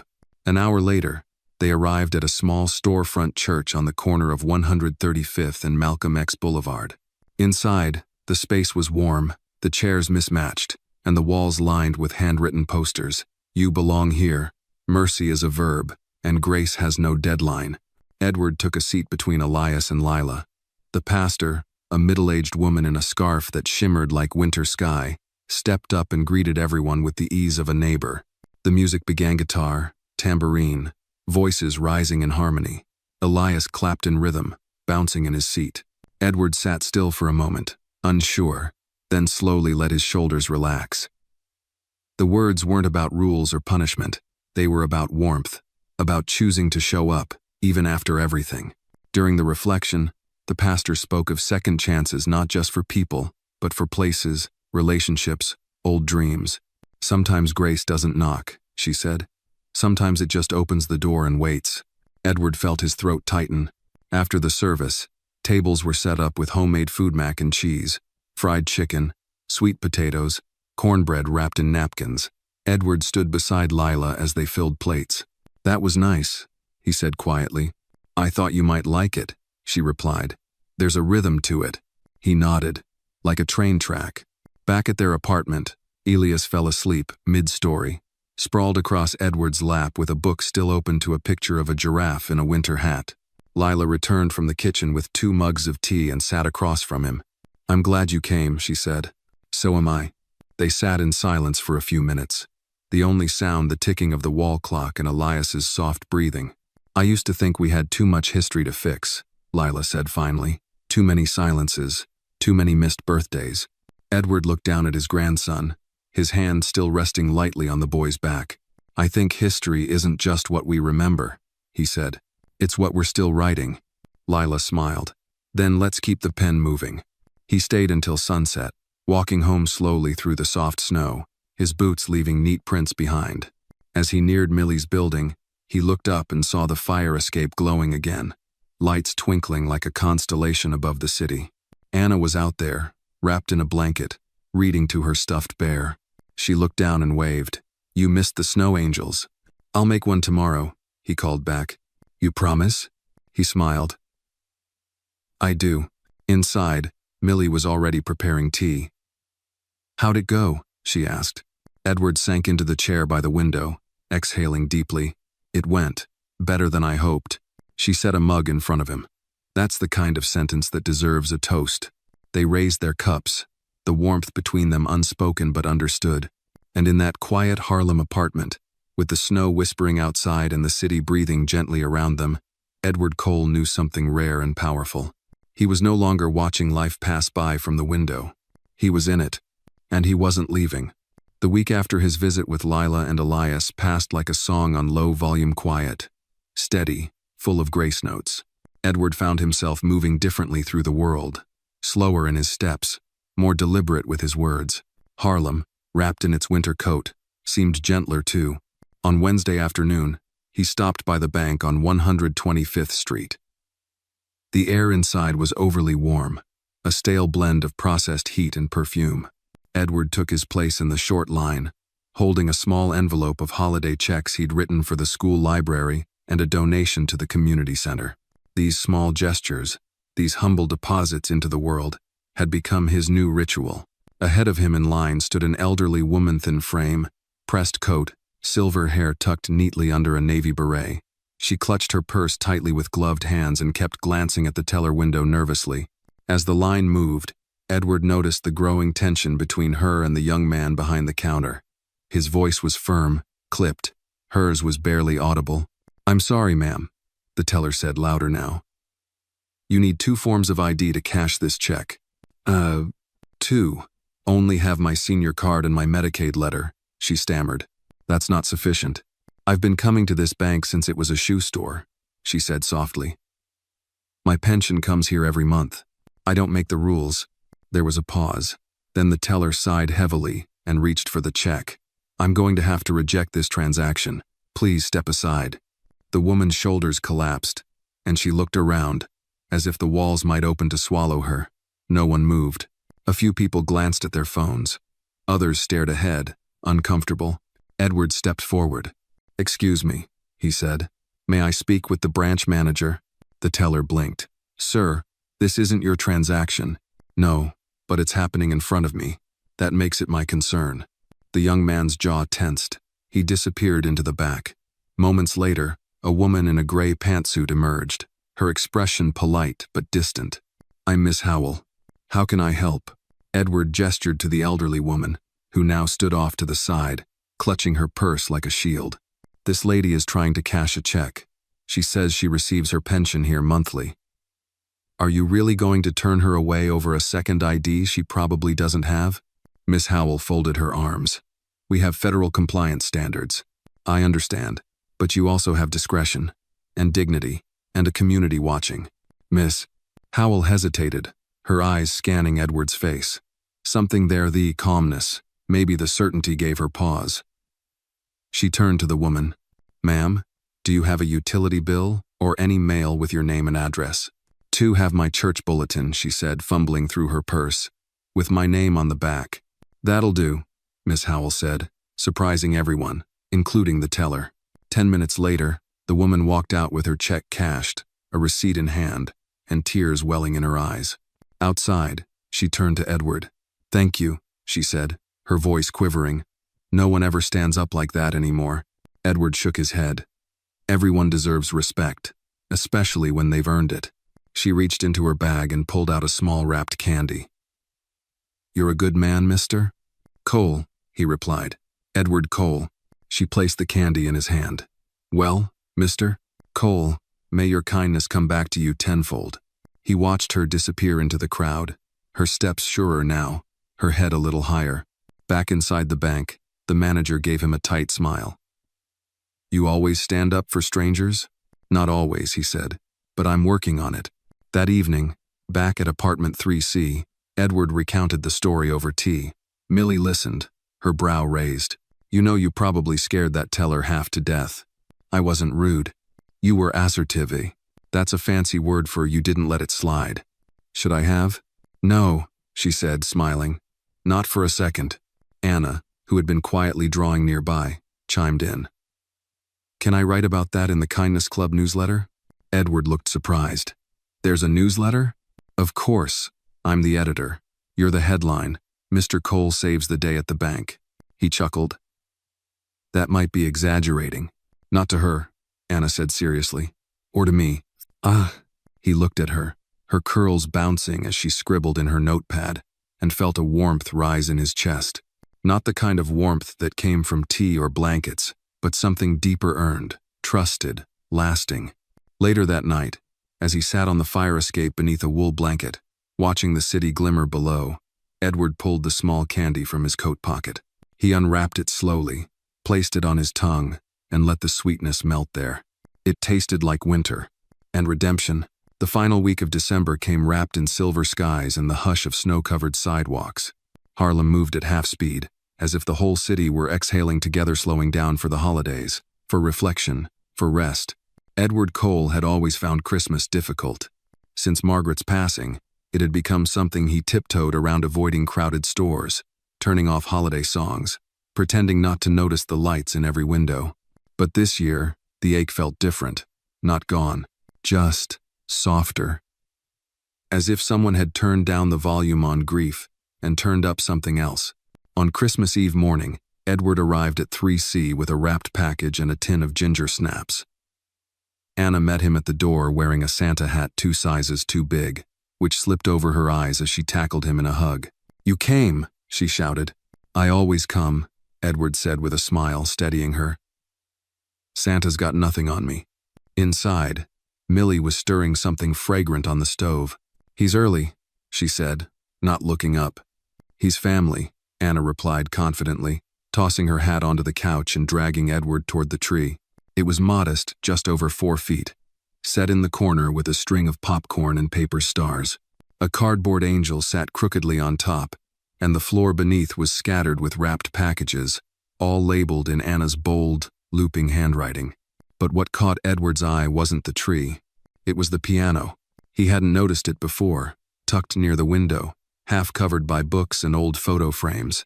It was upright, mahogany, the kind of instrument that belonged to another era. "Millie used to play," Anna whispered, "but she says her hands don't work that way now." Edward walked over and brushed dust from the keys. "May I?" Millie looked up. "It's out of tune." "So am I." He sat carefully and pressed a single key. The note wavered, slightly sour, but still beautiful. "I took lessons until college," he said quietly. "Then life got louder." He played a few chords, hesitant at first, then with growing confidence. Simple progressions, nothing fancy. Anna sat cross-legged on the floor, eyes wide. "That's so pretty." "It's called In the Bleak Midwinter," Edward explained. "It's old, but I always liked the stillness in it." He kept playing, letting the notes settle into the room like snowfall. And then, softly, Millie began to hum. Her voice was low, worn at the edges, but it matched the piano like it had always belonged there. They finished the song together, Edward on the keys, Millie on the melody, and Anna clutching a paper star in her lap. For a moment, the apartment was a cathedral. "I didn't know you could sing," Edward said afterward. Millie smirked. "Didn't say I couldn't, just said my hands were the problem." He laughed. "We should do this more often. You bring cookies, I'll bring tunes." "Oh." Later, they exchanged small gifts. Edward gave Anna a leather-bound journal with a brass clasp. Inside, he had written on the first page, "The world needs your words. Never stop writing." Her eyes lit up. Millie unwrapped a silk scarf the color of midnight. She held it up to the light, then looped it around her neck without a word, her eyes soft. Anna handed Edward a small box. Inside was a keychain, wooden, carved into the shape of a fire escape. On the back, 3 words. "You belong here." His throat tightened. "Thank you," he whispered. That evening, Edward walked home under a sky filled with stars. The streets were quiet, windows glowing with soft yellow light. As he turned the corner to his building, he paused. There, at the base of his door, was a small wrapped package. No name, just a note taped to the top. "Don't forget what you're capable of." Inside, he found a framed photograph, Lila, Elias, and himself at the winter celebration, all 3 smiling, cocoa in hand. He hadn't even realized someone had taken the picture.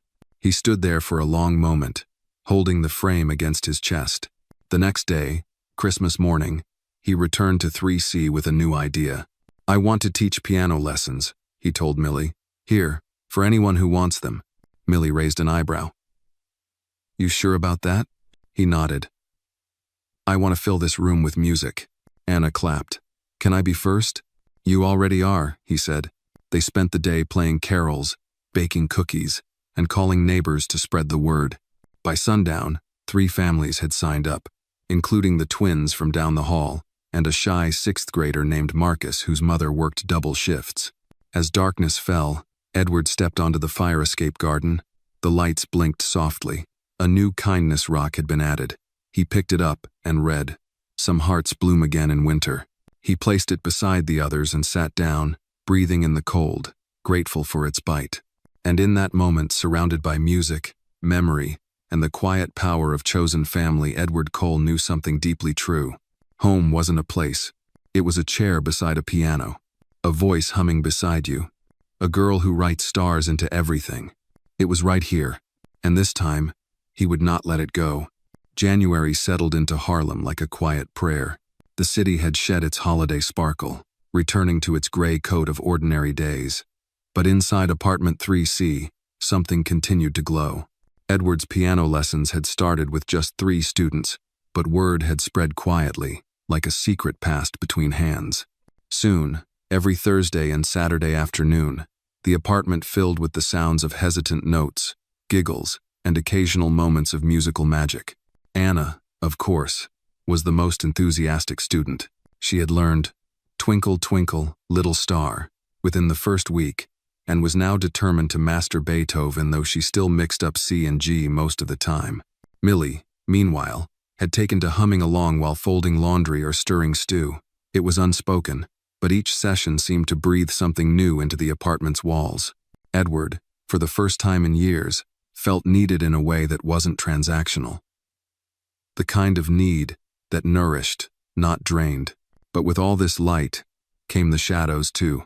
One morning, Edward opened a drawer in his apartment, looking for a fresh notebook. Instead, he found an old photo album tucked beneath forgotten papers. The leather cover was cracked at the edges, but the binding held firm.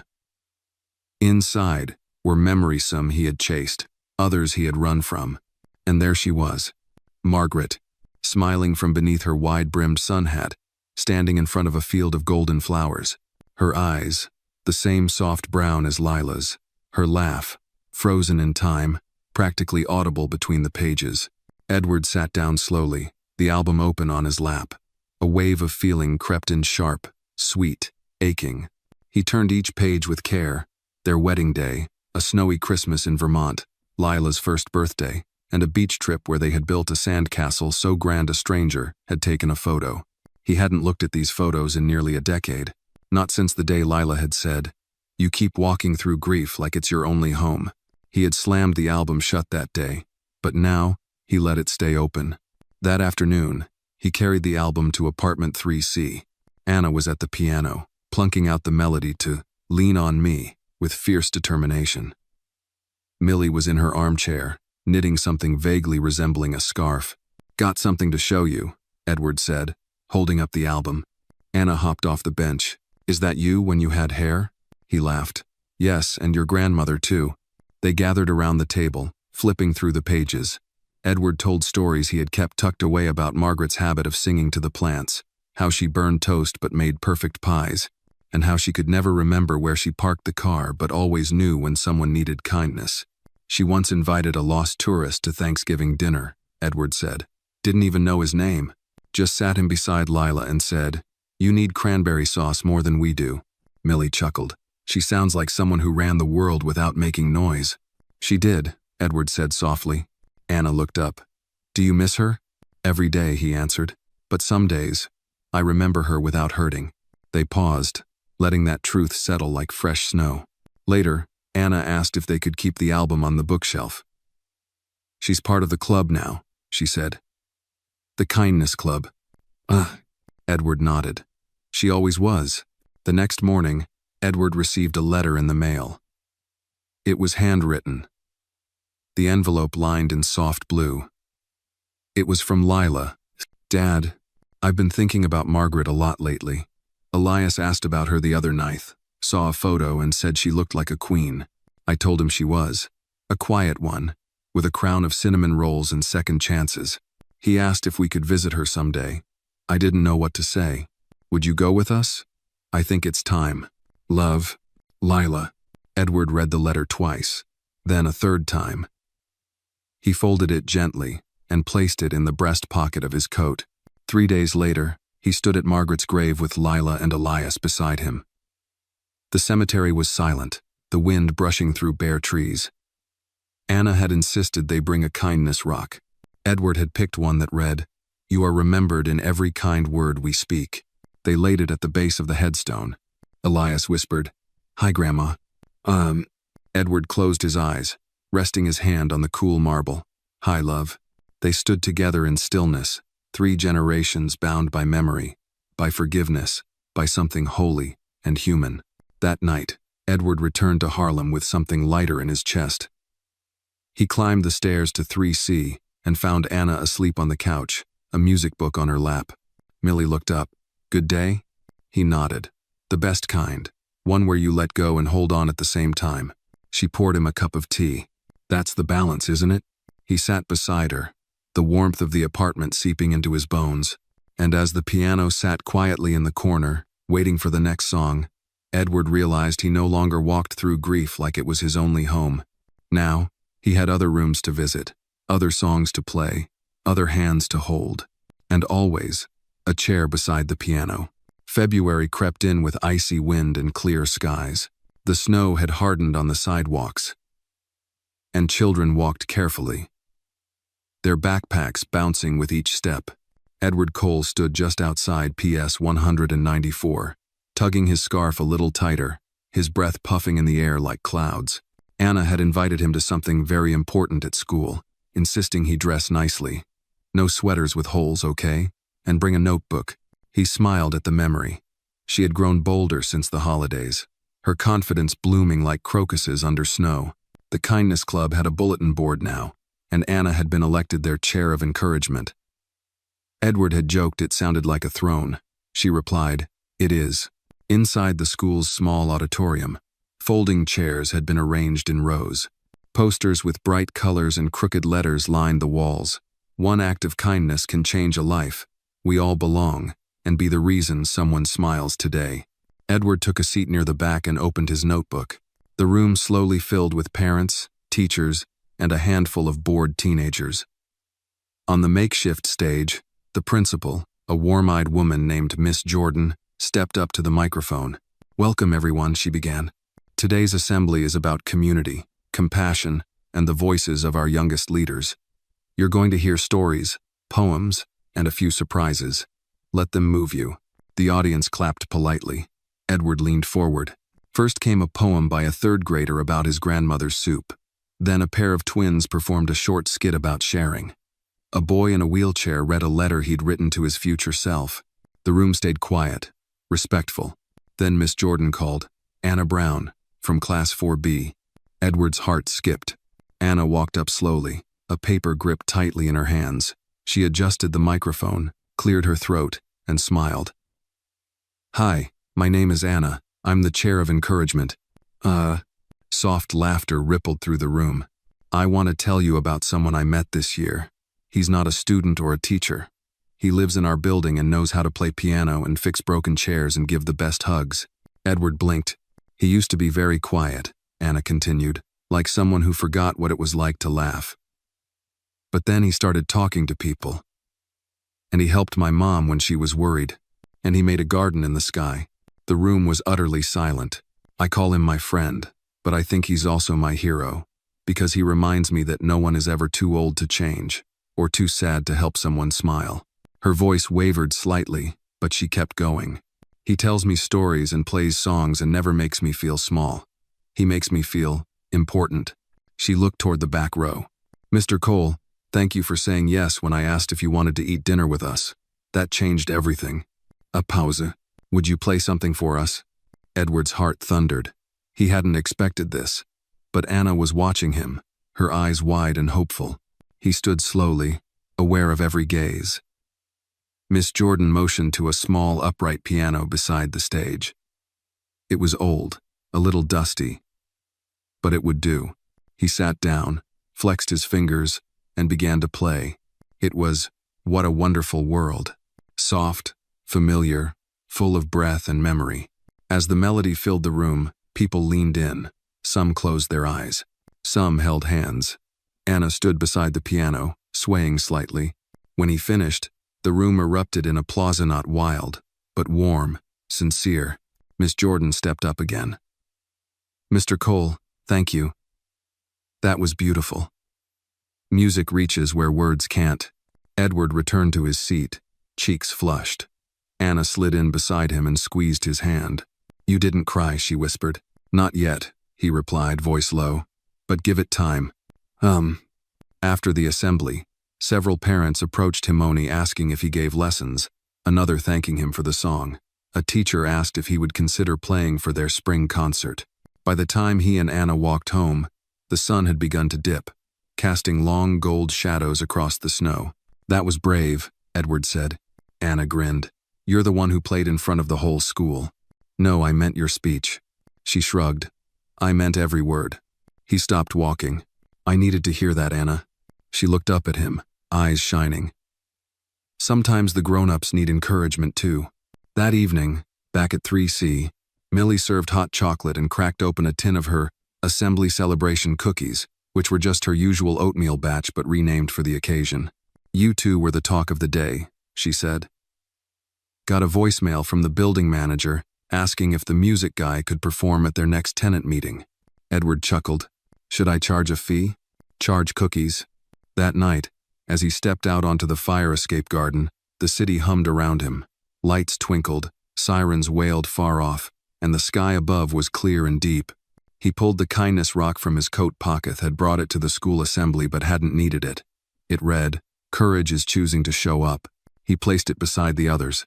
Then he sat, and in the hush of Harlem, Edward Cole whispered softly to the wind, "I'm here." And this time, he meant it. March brought rain steady, slow, and constant. Harlem's sidewalks glistened like mirrors, and the smell of wet pavement drifted into every corner of the neighborhood. Apartment 3C had become a haven of light and laughter, the kind of place that felt like home even before you walked in the door. Edward Cole had begun organizing old boxes in his apartment not out of necessity, but out of curiosity. His life had changed so much in the past few months, and now, even the dustiest corners seemed worth revisiting. On a particularly rainy Thursday afternoon, he opened a box marked simply, "Lila." Inside, nestled among crayon drawings and old report cards, he found a bundle of letters tied with a blue ribbon. He sat down, heart thudding. The letters were all from Margaret. Some were addressed to Lila, others to Edward. Most were never sent, written during her hospital days, the handwriting sometimes shaky, other times strong. He opened the top letter, dated 3 weeks before her passing. "Dear Edward, I know you won't find these right away. Maybe not for a long time. That's okay. By the time you do, I hope you're starting to smile again, not because you forgot me, but because you remembered yourself. You always gave more than you realized. I saw it in the way you sat quietly with Lila after her nightmares, in the way you folded laundry without being asked, in the way you stood still beside me when the news was bad. That kind of love doesn't make noise, but it lasts. I hope you keep playing music. And I hope one day, someone finds you and reminds you that you are not alone. You've always belonged in the world. Even when it hurt. Love always. Margaret." Edward folded the letter slowly, blinking back tears. It felt like she had reached across time to touch his shoulder, whispering through the years. He brought the letters to 3C that evening. Anna was doing homework on the rug, surrounded by colored pencils and open books. Millie stirred soup on the stove, humming a tune Edward had taught her. The smell of thyme and garlic filled the room. "I found something," Edward said, holding up the bundle. Millie turned, eyebrows raised. "That looks personal." "It is," he said, "but I want to share some of it." He sat at the table, untying the ribbon. Anna came to sit beside him, resting her chin on her hand. He read one of the letters Aludone Margaret had written to Lila on her 12th birthday. It was full of memories. Baking cookies, reading by flashlight under the covers, dancing in the living room when the power went out. "She wrote these and never sent them?" Anna asked, her voice soft. "She was waiting for the right time," Edward replied. "Maybe that time is now." Over the next hour, he read 3 more letters. Each one opened a window to a past filled with laughter, small struggles, and deep affection. Millie dabbed her eyes. Anna leaned closer with every page. By the time he finished, the rain had picked up outside, tapping the windows like a gentle drum. Anna whispered, "I think she'd be proud of you." Edward nodded. "I hope so." That weekend, Edward, Lila, and Elias met again, this time not at the cemetery, but at the library. Edward had reserved a quiet reading room. He placed the letters on the table and invited Lila to read them. She was quiet for a long time. Then, tears streaming down her cheeks, she looked up. I thought I had forgotten her voice. She never forgot yours, Edward said. They stayed there for hours, reading, remembering, forgiving. Later that evening, back in his apartment, Edward began writing a letter of his own. Not to Margaret, not to Lila, but to himself. He wrote about the fear he had carried, the years he had lost in grief, and the way one small voice, "Do you want to eat dinner with us?" had broken the silence. He ended it with a promise. I will not miss another day. In apartment 3C, Anna taped one of Margaret's letters to the Kindness Club bulletin board. It became the new motto, love doesn't disappear. It waits. The piano lessons continued. The garden on the fire escape bloomed with early sprouts. Millie began teaching Anna how to cook. And Edward? He finally stopped looking over his shoulder when someone said his name. He had stepped back into the world, one act of kindness at a time. Spring arrived like a long-forgotten friend, slowly warming Harlem with golden sunlight and air sweet with the scent of thawing earth. The fire escape garden on apartment 3C, once a quiet nook of promise and winter prayers, now burst into life. Tulips reached eagerly toward the sun. Ivy spilled from pots. And in one corner, Anna's kindness corner overflowed with painted rocks bearing messages like, keep going, you matter, and braver than you believe. Edward Cole stood barefoot on the creaky metal slats one Sunday morning, a steaming mug in hand, taking it all in. Below, the city buzzed softly car horns, laughter, footsteps, and above, the sky was wide and kind. The garden had become more than a shared project. It was now a gathering place. Children from the building came up in shifts, helping to water or paint signs. A retired woman named Mrs. Fletcher brought tomato seedlings every Friday. Even Mr. Ruiz, the usually grumpy super, had dropped off a bag of compost with a wink. On this particular morning, Anna joined Edward on the fire escape, her hair still damp from her shower, arms clutching a notebook. I want to do something big, she said, settling beside him. Edward raised an eyebrow. Bigger than reviving a rusty garden 3 stories in the air? Bigger, she declared. I want to turn this into a real kindness project, with donations and a community dinner and maybe even a concert. A concert? She nodded seriously. You play. I'll read poems. Millie makes chili. People bring whatever they can. We hang lanterns. We remind the block that good things still happen. Edward stared at her for a long moment, then chuckled. You sound like someone who's already seen the ending. I've seen enough beginnings to know how they can grow, she said. The idea took root quickly. Anna drafted flyers with bold marker lettering.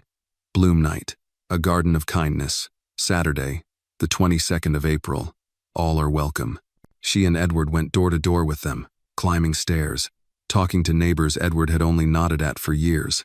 They received casseroles promised, folding chairs offered, even a string of fairy lights from a couple on the 5th floor who had met dancing in Prospect Park.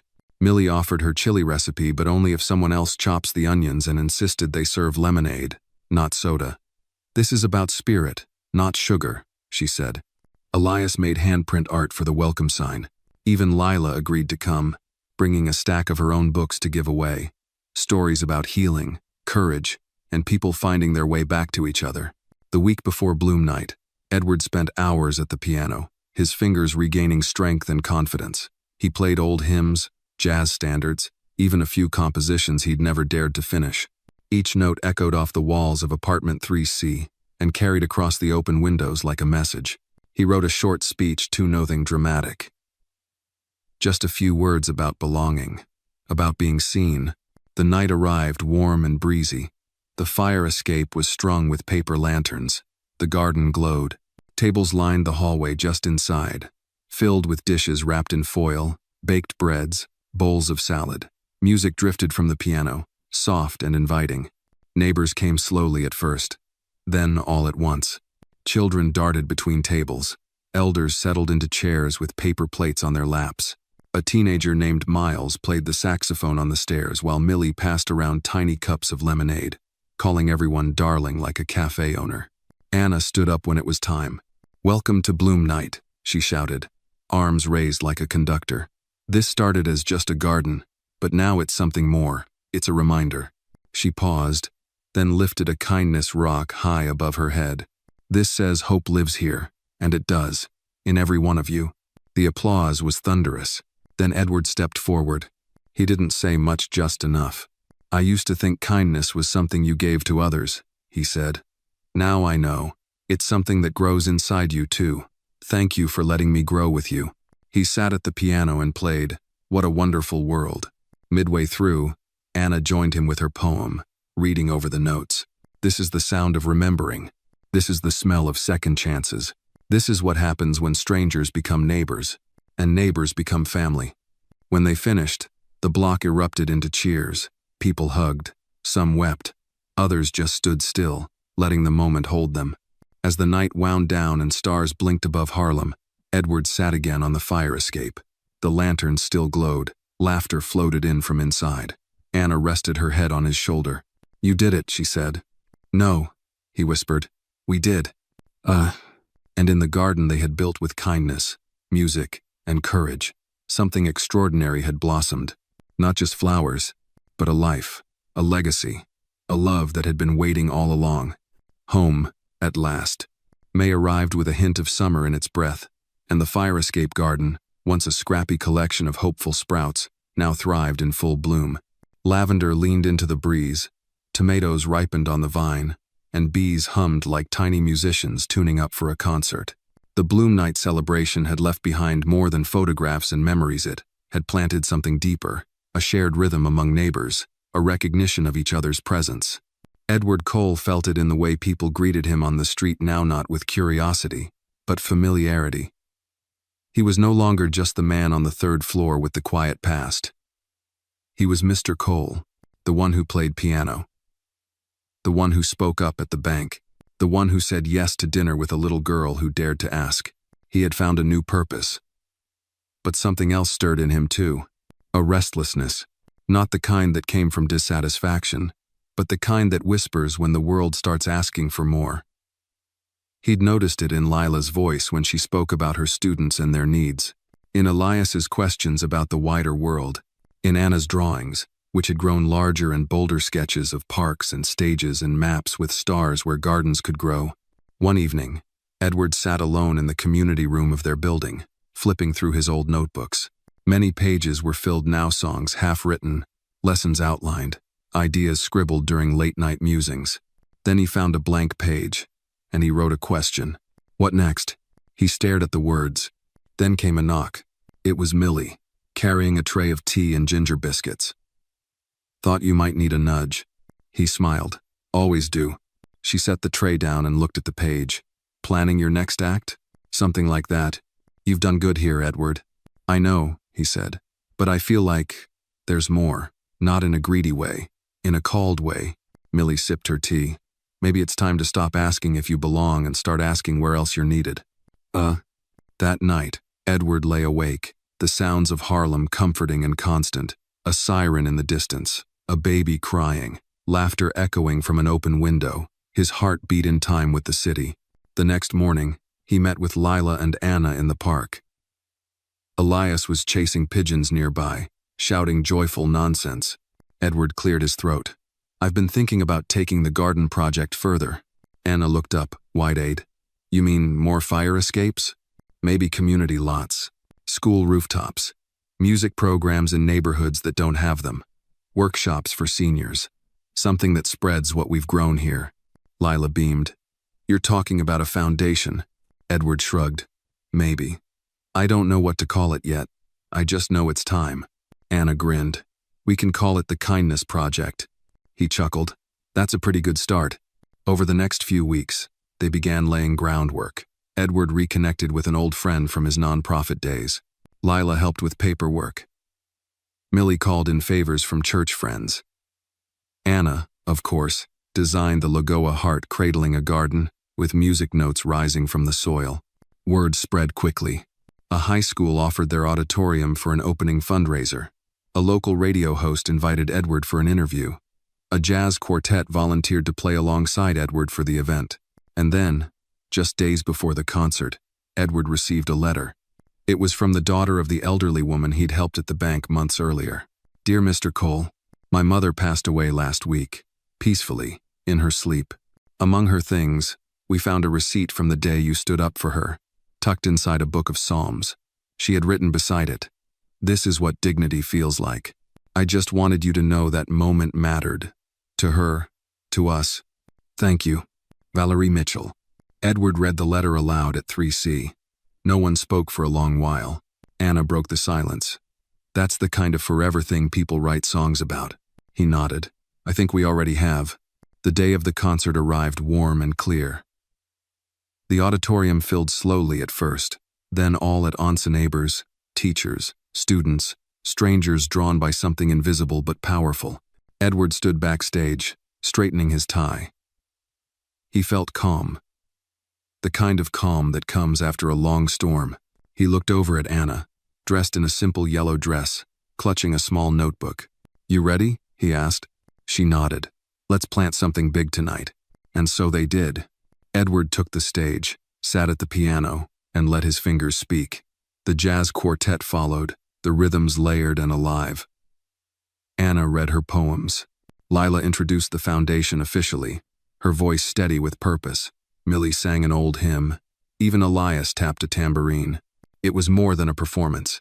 It was a declaration of healing, of belonging, of what blooms when people choose to show up for each other.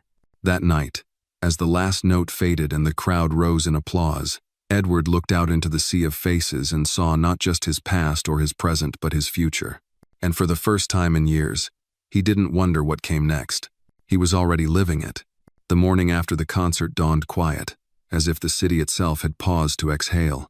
Harlem's streets shimmered with early light, storefronts unopened, stoops still wet from a light spring rain. In apartment 3C, the scent of Millie's lemon scones drifted from the oven. The hallway outside the apartment buzzed with a different kind of life, no residents chatting like old friends, children darting between doorways, neighbors offering leftover pie from the night before. Edward Cole stood by the kitchen window, a cup of coffee in hand, watching sunlight streak across the fire escape garden. It had grown beyond what he imagined, wild thyme creeping into corners, marigolds glowing like lanterns, a single tomato plant beginning to bear fruit. Anna joined him, barefoot and still in pajamas, hair tangled with sleep. She leaned on the counter beside him and exhaled. We did it. He smiled. You said we would. The night before had been more than a fundraiser. It had been a revelation. People had not just clapped, they had leaned forward, wiped away tears, hugged strangers. A woman from the Bronx had asked how to start a garden like theirs. A man from Brooklyn had offered studio time for Edward to record his songs. Even the city councilman had asked about supporting the Kindness Project in the next district. But Edward hadn't stayed late to revel. He had slipped away just after the final song, walked the long way home beneath blooming cherry trees, and stopped at every kindness rock left along their path. You are not alone. Still growing. Hope is heavy. Carry it anyway. That walk had said goodbye to a version of himself he had long carried. The lonely man in a suit, waiting for time to make sense again.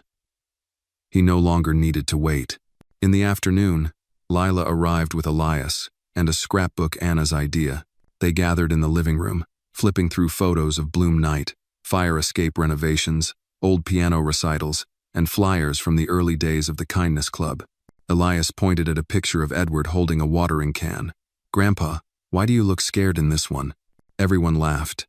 Because I didn't know that plant was a jalapeno, Edward said. And I learned the hard way, Millie added. He screamed louder than a teapot. It was the kind of laughter that healed things echoing against walls once filled with silence. When the sun began to dip, Lila stood and took Edward's hand. Dad, she said gently, have you thought about what's next? Really? He nodded. I have. She waited. I want to stay, he said. But not just stay still. I want to build, teach, write, maybe record, help this little foundation grow. I want to spend my days helping other people remember who they are. Tears filled her eyes. That's exactly what you're supposed to do. As the day turned to evening, neighbors arrived one by one with leftover food and notes of thanks. A young girl gave Edward a painting of the garden with the words, "Music grows here." An elderly man from the third floor offered to help build more planter boxes. Anna gave Edward a letter, sealed in gold. He read it privately that night. Dear Mr. Cole, you changed everything when you said yes to dinner. You made me believe that grown-ups can be brave too, that people can heal even after they're cracked. You gave me music, books, and most of all, you gave me your heart. I hope I grow up to be like you. But funnier. Love, Anna. He placed the letter beside Margaret's photo on the shelf. She'd like you, he whispered. That night, as Harlem settled into sleep, Edward stepped out onto the fire escape one last time. The garden glowed under string lights. The city hummed, and the sky, vast and violet, opened wide above him. He sat at the piano inside, hands hovering over the keys. No audience, no script, just him. He played something new, a song with no name yet, shaped by a season of second chances, friendships forged, and a little girl brave enough to ask a stranger if he wanted to eat dinner. The melody was gentle and sure, rising with hope and settling in grace. It didn't need words. It already said everything. And as the last note drifted into the night, Edward Cole smiled. He was no longer just playing music. He was home. The story of Edward Cole and Anna reminds us that healing often begins with a simple act of kindness. It teaches us that no matter how broken or isolated we may feel, connection and purpose can find us when we open our heart seven to strangers. Through shared meals, music, and moments of quiet courage, the story shows that love doesn't have to be loud to be life-changing. Sometimes, the most powerful transformations start with a question as small and sincere as, "Do you want to eat dinner with us?"